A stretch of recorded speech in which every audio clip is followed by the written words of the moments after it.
रक्षाबंधन की तैयारी हो चुकी है। ये हम छः बहनें के लिए आ गया है सूट, अनारकली सूट है। एक है दो, इसमें हम लोग वैसे तो 5 बहन हैं, लेकिन एक तो पेड़ी बहन है, उसके लिए भी आता है, सबके लिए बराबर ही आता है।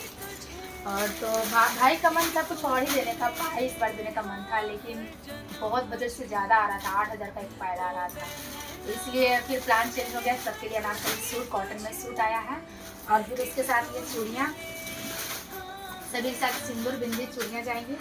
और ये चूड़ियाँ, अच्छा आप लोग से एक बात कहना था, आप हम लोग की तरफ तो ये 120 का दिया है, आप लोग की साइड में कितना ये देता है, ये कमेंट करके बताइएगा तो हमें।